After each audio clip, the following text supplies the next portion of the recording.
Hello दोस्तों, स्वागत है आप सभी का आपके अपने ही यूट्यूब चैनल शिक्षा मंथन बाय विकास सर पर।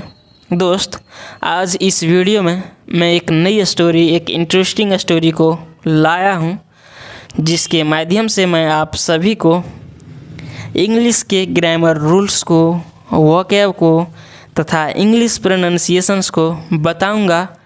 तो आप सभी इस वीडियो को लास्ट तक ज़रूर देखिए। जो भी बच्चे को इंग्लिश सीखना है वो इस वीडियो को लास्ट तक ज़रूर देखिए। चलिए मैं स्टार्ट करता हूँ बिना देरी किए हुए। सबसे पहले स्टोरी का टाइटल को, उसके बाद स्टोरी को रीड करेंगे। देखिए स्टोरी का टाइटल क्या है। स्टोरी का टाइटल है लॉस्ट एंड फाउंड। देखिए लॉस्ट का मतलब क्या होता है। देखिए इसका जो बेस फॉर्म होता है वो होता है लॉस। लॉस मतलब होता है खोना या हारना। ये जो यहाँ आपको देखने को मिल रहा है ये वर्ब की सेकंड फॉर्म है। फाइंड मतलब होता है पाना। फाउंड जो है वो भी वर्ब की सेकंड फॉर्म है। तो लॉस्ट मतलब क्या हो जाएगा, खोया। एंड और फाउंड, फाउंड मतलब पाया। तो ये जो शीर्षक हो जाएगा वो क्या होगा, खोया और पाया। अब स्टोरी को रीड करेंगे, देखते हैं हम लोग स्टोरी में क्या है। जो शीर्षक है वो है खोया और पाया।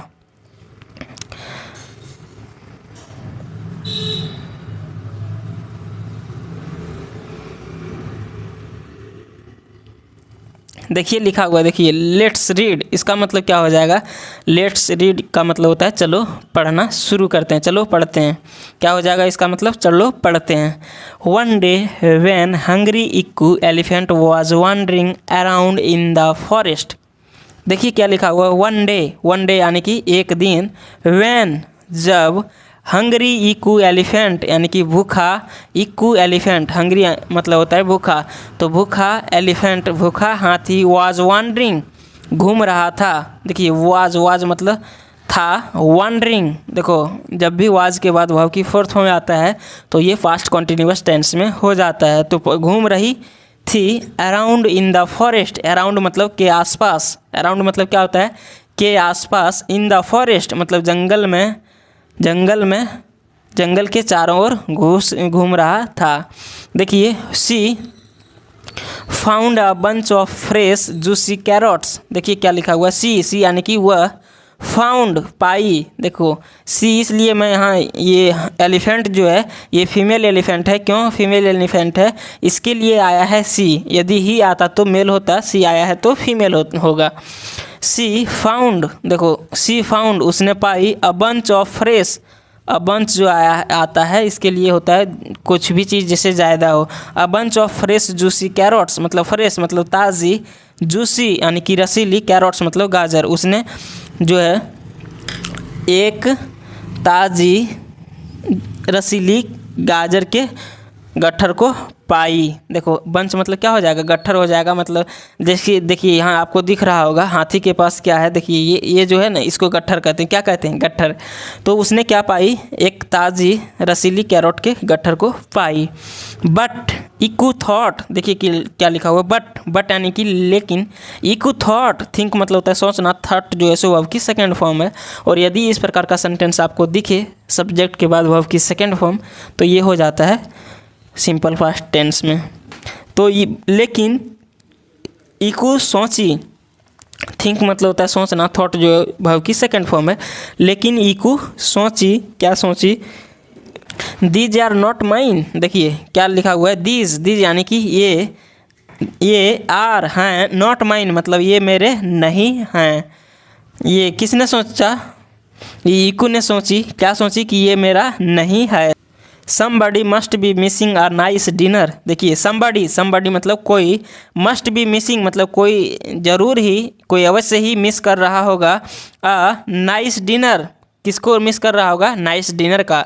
ये मेरा नहीं है, ये किसी का खोया हुआ है। जिसका भी खोया हुआ है वो अवश्य ही मिस कर रहा होगा, याद कर रहा होगा किसको, डिनर को। Let me find who has lost these carrots. देखिए क्या लिखा हुआ है, लेट मी फाइंड, चलो खोजते हैं, हु हैज़ लॉस्ट किसने खोया है, दीज कैरोट्स मतलब ये गाजर को। चलो खोजते हैं ये गाजर को किसने खोया है। नेक्स्ट देखते हैं हम लोग, नेक्स्ट क्या लिखा हुआ है। देखिए लिखा हुआ है she picked, she picked the carrots, देखो सी यानी कि वह पिक्ड उठाई द कैरोट्स गाजरों को and began to search for their owner, देखिए क्या लिखा हुआ है एंड यानी कि और बिगेन टू सर्च और खोजना शुरू कर दिए दियर ऑनर उनके मालिक को, किनके मालिक को, गाजर के मालिक को। नेक्स्ट देखिए लिखा हुआ on the way she met Deeni donkey, on the way मतलब होता है रास्ते में, सी मैट उसे मिली, क्या मिली, डीनी डंकी यानी कि दीनी गधा, डंकी मतलब होता है गधा, तो उसे दीनी गधा मिली। Do these carrots belong to you she asked, देखिए क्या लिखा हुआ है डू दीज कैरोट्स मतलब क्या ये गाजर बिलोंग टू यू तुम्हारी है, बिलोंग टू यू मतलब क्या हो जाएगा तुम्हारी है। सी आस्क्ड उसने पूछी, किसने पूछी, हाथी ने पूछी कि क्या ये तुम्हारी गाजर है। नो नहीं, देर आर नॉट माइन ये मेरा नहीं है। Even though I would like to eat them replied Neeni, देखिए क्या लिखा हुआ नहीं यह मेरी नहीं है। इवन दाउ मतलब क्या होता है, इवन दाउ मतलब होता है हालांकि, आई वुड लाइक मुझे पसंद होगा, टू ईट मतलब खाना, मैं पसंद करूँगा, टू ईट खाना, देम मतलब इन्हें, मैं इसे इन्हें खाना पसंद करूँगा। रिप्लाइड डीनी ने जवाब दी, डीनी ने क्या जवाब दी कि मैं इसे खाना पसंद करूँगा, मेरा तो नहीं है लेकिन मैं इसे खाना पसंद करूँगा। देखिए नेक्स्ट क्या लिखा हुआ है, नेक्स्ट लिखा हुआ है both of them moved one, देखिए लिखा हुआ है मूव्ड वन मतलब होता है आगे जाना, बोथ ऑफ देम मतलब वो दोनों, मूव्ड वन मतलब आगे गए। होल्डिंग द कैरोट्स, होल्डिंग मतलब पकड़े हुए, द कैरोट्स यानी कि गाजर को पकड़े हुए। सून दे मैट प्रिकी पोर्क्यूपाइन, देखो सून यानी कि जल्द ही, दे मैट वे मिले, प्रिकी पोर्क्यूपाइन मतलब प्रिकी शाही से, वे मिले किनसे, प्रिकी शाही से मिले। Do this carrots belong to you इकू आस्क्ड, देखिए क्या लिखा हुआ है डू दिस कैरोट्स क्या ये गाजर बिलोंग टू यू आपका है। Do this carrots belong to you क्या ये गाजर आपका है। इकू आस्क्ड इकू ने पूछा। उसके बाद देखिए लिखा हुआ नो यानी कि नहीं। दे आर नॉट माइन ये मेरे नहीं हैं, वे मेरे नहीं हैं। इवन दाउ मतलब हालांकि, I would like to eat them हालांकि, आई वुड लाइक मैं चाहूँगा, टू ईट मतलब खाना, देम मतलब इन्हें। रिप्लाइड प्रिकी ने जवाब दी कि मैं इन्हें खाना चाहूँगा। नेक्स्ट देखते हैं नेक्स्ट क्या लिखा हुआ है, देखिए the three of them moved one, देखिए द थ्री मतलब वे लोग तीनों, ऑफ देम मतलब वे लोग तीनों, मूव्ड वन मतलब आगे गए, आगे बढ़े। होल्डिंग द कैरोट्स, होल्डिंग मतलब पकड़े हुए, द कैरोट्स मतलब गाजर को। जस्ट देन यानी होता है तभी। दे हर्ड अ सॉब मतलब क्या होता है, सॉब मतलब होता है सुसुकना। तो क्या लिखा हुआ है, दे हर्ड उन्होंने, वे लोग ने सुनी, अ सॉब किसको सुनी, एक सुसुक को, वे लोग ने एक सुसुक को सुनी मतलब सुस्की को सुनी। इट वाज रिनी रैबिट मतलब यह था, क्या था, रिनी रैबिट मतलब रिनी रैबिट था। Do these carrots belong to you, देखिए डू दीज कैरोट्स क्या ये गाजर बिलोंग टू यू मतलब तुम्हारी है, किसने पूछा, देखिए लिखा हुआ है इकू आस्क्ड इकू ने पूछा क्या ये गाजर तुम्हारी है। एस मतलब हाँ, बट आई थॉट लेकिन मैं सोचा, देखिए थिंक मतलब होता है सोचना। यस हमारी है, बट आई थिंक लेकिन मैं सोचा, आई हैड लॉस्ट देम मैं उसे खो दिया हूँ। देखिए हैड लगा हुआ पास्ट है, क्यों पास्ट है, देखिए इससे पहले ये यहाँ क्या है, दो क्लाउज का सेंटेंस है, एक फर्स्ट क्लाउज है, इसके बाद सेकंड क्लाउज है।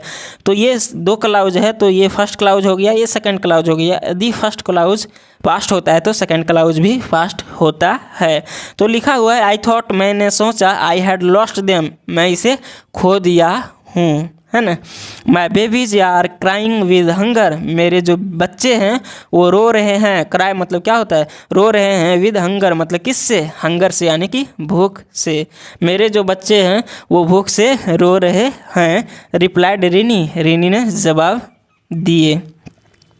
नेक्स्ट देखते हैं हम लोग क्या लिखा हुआ है। देखिए नेक्स्ट लिखा हुआ है डोंट वरी मतलब चिंता मत करो। देखिए डोंट वरी चिंता मत करो, गिव देम मतलब this carrots immediately, give them मतलब उसे दे दिए, दिस कैरोट्स मतलब ये गाजरों को इमीडिएटली